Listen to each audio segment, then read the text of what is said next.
Students, welcome back to channel गोवर helping hand channel science class 9 sequence chapter number 3 का आज है day 3 यानी कि तीसरा दिन। हमने 2 दिन के अंदर काफ़ी पेजेस जो है वो कवर कर लिए हैं। आज है बारी पेज नंबर 35 की, आज का आपका होमवर्क। तो चलते हैं जेनेटिक इंजीनियरिंग की तरफ।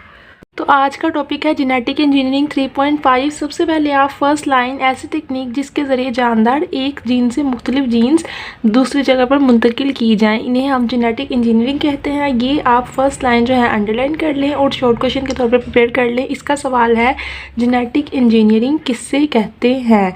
ठीक है, अगर आपको लॉन्ग क्वेश्चन के तौर पे आता है कि जेनेटिक इंजीनियरिंग पर नोट लिखें तो आपने जेनेटिक इंजीनियरिंग किससे कहते हैं पहला क्वेश्चन अपने माइंड में लाना है और उसका आंसर लिख देना है। उसके बाद आपने नीचे बताना है इंसानी बहबूद में जेनेटिक इंजीनियर का किरदार और ज़राअत और लाइफ स्टॉक में जेनेटिक इंजीनियरिंग का किरदार।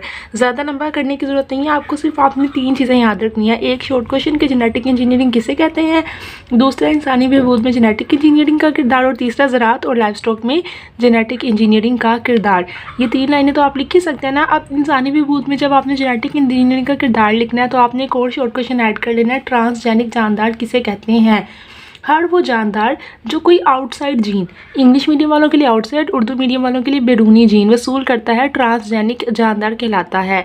यानी ऐसा जानदार जिसने कोई बाहर से जीन ली है उसे ट्रांसजेनिक जानदार कहते हैं। जेनेटिक तब्दीली वाले जानदार की तैयारी के लिए मंदरजा झेल मराहिल दरकार है। अच्छा, ये क्वेश्चन आ जाएगा। तीसरा क्वेश्चन आपका सवाल है जेनेटिक इंजीनियर वाले जानदार की तैयारी के लिए कितने मराहिल दरकार है। 3 से 4 मराहिल चाहिए होते हैं, वो पॉइंट के नाम याद रखने हैं।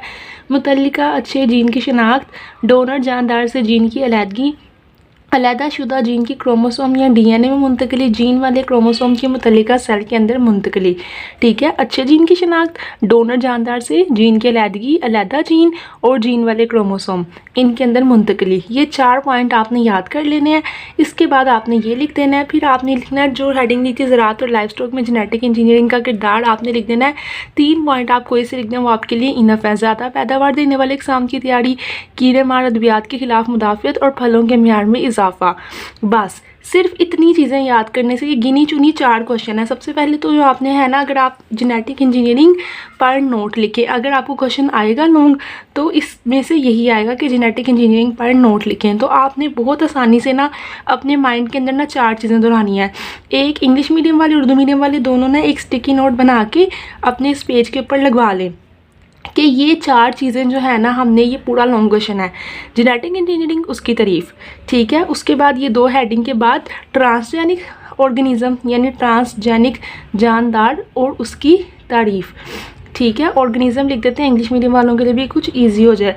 उसके बाद 4 पॉइंट, ठीक है, ऐसे ही लिख लें 4 पॉइंट। 4 पॉइंट का सवाल क्या आएगा, जेनेटिक इंजीनियर के जानदार की तब्दीली के मराहिल बताएं। ठीक है, अगर शॉर्ट क्वेश्चन भी आ सकता है ये तो आपने शॉर्ट क्वेश्चन के लिहाज से याद करना। और चौथा शॉर्ट क्वेश्चन आपने याद करना है ज़राअत वाले 4 पॉइंट यानी एग्रीकल्चरल वाले 4 पॉइंट। सिर्फ इतना सा क्वेश्चन आपका, ये 4 शॉर्ट क्वेश्चन आपने याद करने हैं अलग-अलग करके। जेनेटिक इंजीनियरिंग से क्या मुराद है, यहाँ से यहाँ तक याद करें, जवाब लिखें। ट्रांसजेनिक जानदार से क्या मुराद है, यहाँ से लेके यहाँ तक याद करें और उसका आंसर लिखें। जेनेटिक तब्दीली वाले जानदार की तैयारी के मराहिल बताएं, 4 पॉइंट याद करके लिख लें और ज़राअत वाले 4 पॉइंट याद करके लिख लें। इन 4 क्वेश्चंस को याद करके आप अलग-अलग शॉर्ट क्वेश्चन बना के लिख लें। और जब भी आपके पेपर के अंदर ये लॉन्ग आता है तो आपको पूरा लॉन्ग याद करने की ज़रूरत ही नहीं है। ये 4 चीज़ें आपने याद की हैं उनको लिखें, अपने 5 नंबर जो हैं वो रिकवर करें पेपर के जो इसके बनेंगे लॉन्ग के, और आपका काम ख़त्म। That's it. ये था आपका जेनेटिक इंजीनियरिंग टॉपिक। उसके बाद आ जाता है जी कि ज़्यादा पैदावार देने वाले पौधों और जानवरों का हसूल, और आगे है नेक्स्ट टॉपिक आपका पेज नंबर 36 के ऊपर आला नस्ल के जानवरों की तैयारी। जी, अब अगर आपका क्वेश्चन आता है सिर्फ जेनेटिक इंजीनियरिंग पर नोट लिखें तो आपने बस यहाँ से यहाँ तक क्वेश्चन करना है, ख़त्म, बात ख़त्म। That's it. ये आपने नहीं करना और नेक्स्ट भी आपने नहीं लिखना। लेकिन अगर आपको ये क्वेश्चन नहीं आता जेनेटिक इंजीनियरिंग पर नोट लिखें, बल्कि आपको सवाल आता है ज़राअत और लाइफ स्टॉक में जेनेटिक इंजीनियरिंग का किरदार बताएं, तो फिर बात जो है ना ज़रा मुश्किल है। फिर आपने यहाँ से नहीं शुरू करना। ये क्वेश्चन अलहदा आया पास्ट पेपर्स के अंदर के जेनेटिक इंजीनियरिंग पर नोट लिखें जिसका जवाब यहाँ से यहाँ तक है, और ये क्वेश्चन अलहदा आया है ज़राअत और लाइफ स्टॉक डेवलपमेंट में जेनेटिक इंजीनियरिंग का किरदार बताएं। उसका जवाब आपने ऐसे करना है, आपने यहाँ से शुरू करना है, फिर आप 3 के बजाय 4 पॉइंट लिखते हैं या ज़्यादा पॉइंट भी लिखते हैं तो अच्छी बात है, और फिर आपने ये दोनों पॉइंट उसके अंदर ऐड करने हैं। पहला, ज़्यादा पैदावार देने वाले पौधों और जानवरों का हसूल, और दूसरा, आला नस्ल के जानदारों की तैयारी। तो ये दोनों पॉइंट आपने इस क्वेश्चन के अंदर ऐड करने हैं। पहला क्वेश्चन आपका कंप्लीट हो गया था, सिर्फ आपने 4 शॉर्ट क्वेश्चन याद किए और ये पहले क्वेश्चन के 5 नंबर आपको पेपर के अंदर मिल गए गारंटी गोहर हेल्पिंग हैंड की। अब चलते हैं, ज़्यादा पैदावार देने वाले जानवर पौधों में आप क्या लाइन ऐड करेंगे। सिर्फ आपने यही बताना है कि आम मुशाहिदे की बात है कि ज़्यादा पैदावार देने वाले पौधे और फलदार दरख्त बीमारियों के खिलाफ ज़्यादा मुदाफ़त पेश नहीं करते। इन हालात में पौधों में जेनेटिक इंजीनियरिंग के जरिए ऐसी जीन्स दाखिल की जाएँ जो बीमारियों के खिलाफ ज़बरदस्त मुदाफ़त पैदा करते हैं। कितनी आसान बातें हैं। सिर्फ आप यहाँ से यहाँ तक यही बातें अपनी ज़बान में अपने वर्ड्स में लिख सकते हैं कि देखा जाता है जो ज़्यादा पैदावार देते हैं ना, वो वाले पौधे और दरख्त वो मुदाफ़त नहीं देते, तो इसके लिए हम उनके अंदर जीन्स दाखिल करते हैं और फिर उनके अंदर मुदाफ़त आ जाती है। बस अपने पास से भी इन लाइनों को एक दफ़ा पढ़ के लिख लेना है और हेडिंग का नाम याद रख लेना है, कोई मुश्किल बात नहीं है। उसके बाद आ जाता है आला नस्ल के जानवरों की तैयारी, और ये वाला टॉपिक बहुत ईजी तरह से, बहुत आसान तरीके से ऐसे समझाया कि आपके दिमाग में बैठ जाए और याद किए बगैर आप इसको खुद से लिख सकें। तो उसके लिए ये आपको जो है वो नज़र आ रहा है साइड पे, आपने ये टॉपिक खोलना है वीडियो देखने के बाद और उसको याद करके लिख लेना है, ठीक है। तो यहाँ तक हो गया आपके दूसरा लॉन्ग क्वेश्चन, जिसका क्वेश्चन था ज़राअत और लाइवस्टॉक में जेनेटिक इंजीनियरिंग का किरदार बताएं। तो इस पेज के अंदर 2 लॉन्ग क्वेश्चन आ गए, ठीक है। अब हम क्योंकि सिर्फ चैप्टर नंबर 3 कर रहे हैं, 1, 2 और 6 हमने छोड़ दिए हैं, लॉन्ग क्वेश्चन के हवाले से हमने चैप्टर कट कर दिया है, इसलिए हमने इसमें से चॉइस नहीं रख सकते कि हम एक आधा क्वेश्चन छोड़ दें सारे याद कर लें, नहीं, क्योंकि एक चैप्टर में से 2 क्वेश्चन आने हैं, एक ए पार्ट बन के और एक बी पार्ट बन के, और दोनों चैप्टर नंबर 3 में से ही आने हैं। तो एक इंपॉर्टेंट वाला दे देंगे वो और एक अनइम्पोर्टेंट दे देंगे जो कि इंपॉर्टेंट भी नहीं है। तो हम ये नहीं कह सकते कि खाली इंपॉर्टेंट लॉन्ग रेडी कर लें और अनइम्पोर्टेंट छोड़ दें। तो ये था बहरहाल आज का आपका लेक्चर। आगे चलते हैं, फिर ये क्वेश्चन है फसलों की बेहतरी में बायोटेक्नोलॉजी का किरदार। ये भी क्वेश्चन, इसमें अगर आपने बहुत छोटा करके अगर इसको करना है ना, इजी करके, अगर आपने पूरा लॉन्ग क्वेश्चन याद करना है, आप टॉपर हैं तो साइड पे जो है वो थंबनेल आ रहा है, वो वाली वीडियो देख लें। अगर आपने इसको छोटा सा याद करना है, इतना मुश्किल नहीं याद होता आपको, तो आपने सिर्फ एक लाइन, हर्बिसाइड्स ऐसे कीमियाई कंपाउंड हैं जो कि फसलों में गैर ज़रूरी पौधे मसलन जड़ी बूटियों को कंट्रोल करने के लिए इस्तेमाल किए जाते हैं। उसके बाद तंबाकू के पौधों को नुकसान पहुँचाता है साइनामाइड, ये लाइन इसके नीचे ऐड कर दीजिएगा कि जो साइनामाइड है ये तंबाकू के पौधों को नुकसान पहुंचाता है, ठीक है। और ये आपका एमसीक्यूज़ के लिए भी तैयार हो जाएगा कि एमसीक्यूज़ में पूछेंगे तंबाकू के पौधों को कौन नुकसान पहुंचाता है, साइनामाइड। उसके बाद नीचे से आपने सिर्फ एक लाइन यहाँ से बीटी जीन से लेके यहाँ तक अपने पास से हेडिंग के नाम आप याद रख लेना कि ये वाला क्वेश्चन आएगा तो आपने 3 हेडिंग देनी है, 1, 2 और 3। इन 3 हेडिंग्स को अच्छी तरह याद करके लिख लें। नीचे वाली लाइन तो आसान है कि हर्बिसाइड की डेफिनेशन, शॉर्ट क्वेश्चन अलहदा से याद कर लें, हर्बिसाइड किसे कहते हैं और वो इस हेडिंग के अंदर डाल दें। पेस्ट के खिलाफ मुदाफ़त में आपने बस ये बात बतानी है कि बीटी जीन जो है वो कीड़ा मकोड़ा और पेस्ट के खिलाफ मुदाफ़त पैदा करती है, इसलिए कपास के पौधों में ये जीन मुंतकिल की जाती है। सिंपल इतनी सी बात।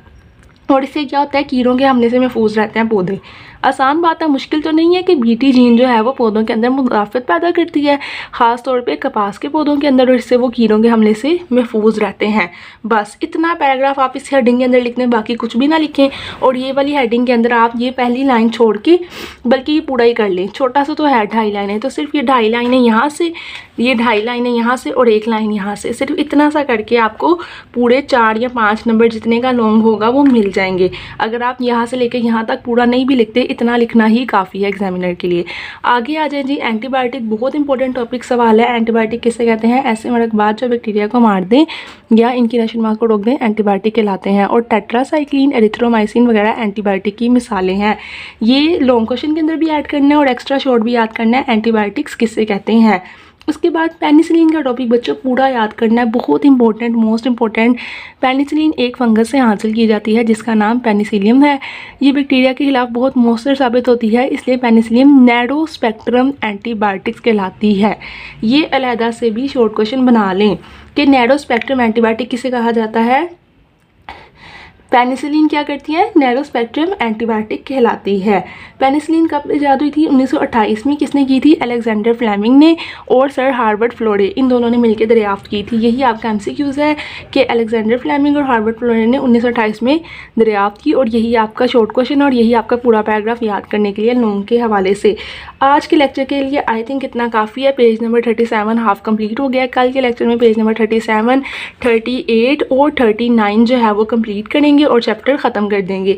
वीडियो को लाइक करना है, चैनल को सब्सक्राइब करना है, गो हेल्पिंग हैंड, और कमेंट करके कहना है कि थैंक यू टीचर, आपने हमें इतनी जल्दी इतने इजी तरीके के अंदर जो है वो चैप्टर कवर करवाया।